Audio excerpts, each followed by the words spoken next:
Dear students, তোমাদের প্রত্যেককে আমার ইউটিউব চ্যানেলে স্বাগত।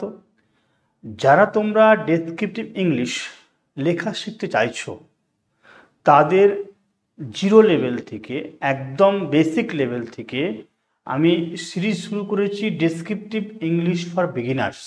এখানে আমি মেনলি ফোকাস দিয়েছি অনলাইনার ট্রান্সলেশন এবং ছোট্ট ছোট্ট ভার্বের বা বিভার্বের বা মোডালের ব্যবহারের উপরে। এই ওয়ানলাইনার ট্রান্সলেশনটার পরে আমি মিডিয়াম স্ট্যান্ডার্ড প্যাসেজ ট্রান্সলেশন শুরু করব। ওকে, তো আজকে আমি তোমাদের সামনে আলোচনা করব ফিউচার টেন্সের শ্যাল উইলের ব্যবহার। ওকে, তো চলো দেখো। আগে আমরা পাস্ট টেন্সের বিভার্বগুলো নিয়ে আলোচনা করেছি 3 নম্বর ক্লাসে। 4 নম্বর ক্লাসে হচ্ছে ফিউচার টেন্সের শ্যাল উইলের ব্যবহার। কিন্তু আমরা কখন বুঝবো এটা ফিউচার টেন্স? না, যখন সেন্টেন্সে হব বা হবে সেন্সটা আসবে। দেখো, হবে অর্থে ব্যবহার হয়, তাই তো? ফিউচার টেন্সে দেখো, আমি হব, আই শ্যাল বি। তাহলে এখানে শ্যাল, আয়ের পরে শ্যাল হয়েছে। তোমরা হবে, ইউ উইল বি। সে হবে, হি উইল বি। বালকটি হবে, দ্য বয় উইল বি। আমরা হব, হি উই শ্যাল বি। তারা হবে, ইউ উইল বি। বালকেরা হবে, দ্য বয়েজ উইল বি। দেখো, এখানে তুমি কারোর সঙ্গে দেখছো শ্যাল হচ্ছে, আবার কোনো সাবজেক্টের সঙ্গে কি উইল হচ্ছে, কিন্তু এটা কখন হচ্ছে এই বিষয়টা তোমাকে একটু জেনে নিতে হবে। আমরা জেনারেল সেন্সে, ঠিক আছে, জেনারেলি আমরা কি দেখব, যে আয়ের পরে, ওকে, জেনারেলি আয়ের পরে উইয়ের পরে কি হয় বলো, শ্যাল। ওকে, আবার হি, দে, বাকি যা, দা বয়, বয়, সব ক্ষেত্রে কি দেখবো বলো, উইল হচ্ছে। এটা হচ্ছে ইন জেনারেল রুলস।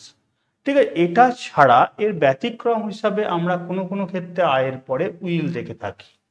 ঠিক আছে, সেটা কখন হয় আমাদের নিচে আছে, একটু পরেই আসছি।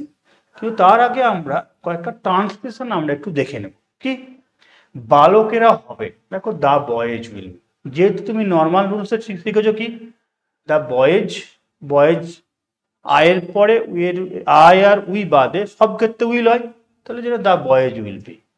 তুমি সুখী হবে, কি, you will be happy. You এর পরে উইল বসে। আমরা দিল্লি যাব, উই শ্যাল। দেখো, উই এর পরে কি বলেছি বলো, we shall go to Delhi. সকালে আমরা অঙ্ক কষতে থাকবো। দেখো, এখানে থাকবো মানে থাকিব, কাজটা চলতে থাকবে ভবিষ্যতে, মানে ভবিষ্যতে কাজটা চলতে থাকিবে, কন্টিনিউয়াস টেন্স আছে। দেখো, we shall be doing sums. এখানে দেখো, তোমাকে বলি সলভিং সামসও বেস্ট হতে পারে, ডুইং লিখলে সম্পূর্ণ ভুল নয়, সলভিংও লেখা যায়, সলভিংটা একদম জেনুইন হবে। তো তোমাকে এক্ষেত্রে বলে রাখি, দেখো আমরা কিন্তু শ্যাল বসিয়েছি, বি বসিয়েছি, তারপরে কি করেছি বলো, ভার্ব প্লাস আইএনজি। ওকে, তো এটা ছাড়া দেখবো আমরা কয়েকটা অনুশীলন। কি না, তারা ধনবান হবে। দেখো, ধনবান সেন্সে কি, রিচ সেন্সে বলেছে, তাই তো? They will be rich. রাতে আমার জ্বর বাড়তে থাকবে। My fever will be rising at night. কেন বলছে? দেখো, বাড়তে থাকবে রাত্রিতে, ভবিষ্যতে বাড়তে থাকিবে। তাহলে এখানে দেখো, মাই ফিভার, যেহেতু আই উই বাদে উইল হয়েছে, বি ভার্ব প্লাস আইএনজি। কোন সময় হবে না, রাত্রিতে, অ্যাট নাইট। ইহা শুনে তুমি অসন্তুষ্ট হবে। দেখো, তুমি অসন্তুষ্ট হবে, তাহলে ইউ উইল বি ডিসপ্লিজড। প্লিজড মানে কি, খুশি হওয়া, খুশি না হওয়া, ডিসপ্লিজড, ডিআইএস প্রেফিক্স যোগ করা হয়েছে। ঠিক আছে, টু হিয়ার, এই টু এর পরে দেখো একটা জিনিস খেয়াল করো, টু প্লাস ভি1 হয়েছে। এটাকে আমরা পরে ডিটেলস আরো ডিসকাস করব, এখন শুধু শুনে রাখো টার্মটা। টু এর পরে আমরা যখন ভি1 ব্যবহার করি সেটাকে বলা হয় কি, ইনফিনিটিভ। ওকে, এটা আলাদা করে একটা ক্লাসই থাকবে এটার উপর, ট্রান্সলেশনে। ক্লিয়ার? এই যেটা আমরা শিখে আসলাম, এটার যদি আমরা নেগেটিভ সেন্টেন্সে ব্যবহার করি, তখন আমাদের কনস্ট্রাকশন কি হবে? দেখো, কি, তুমি বাস্তুকার হবে না, তুমি বাস্তুকার হবে না। দেখো তুমি বাস্তুকার হবে, তাহলে একটা ইংলিশ হতো উইল বি দিয়ে, কিন্তু হবে না, তখন আমরা কি করবো, নটটাকে কি করবো বলো, উইল আর বি এর মাঝে আমরা নটটাকে বসিয়ে দেবো। বসিয়েছি, we you sorry you will not be, you will not be, an হবে এটা অ্যান ইঞ্জিনিয়ার, যেহেতু এটা ভয়েল আছে, ঠিক আছে, অ্যান ইঞ্জিনিয়ার। সে ডাক্তার হবে না, he will not be a doctor. দেখো উইল আর বি এর মাঝে কি নট।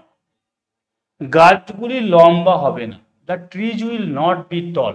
লম্বা সেন্সে হাইটের দিক দিয়ে, টল সেন্সে লম্বা। দেখো এই যে তোমাকে আমরা সেন্টেন্সে দেখলাম অ্যাফার্মেটিভে এক, নেগেটিভে এক নট বসছে, সেটা উইল আর বি এর মাঝে বসছে। এবার তোমাকে আমি ওই যে বলেছিলাম যে আয়ের পরে উইয়ের পরে শ্যাল বসে, কিন্তু এর ব্যতিক্রম হিসেবে কখনো কখনো উইল হয়। তো সুতরাং একটু দেখে নেবো। দেখো কি বলছে, আদেশ, উপদেশ, দৃঢ় সংকল্প, প্রমিস, প্রতিজ্ঞা, এইগুলো বোঝালে কি আয়ের পরে উইয়ের পরে উইল বসে।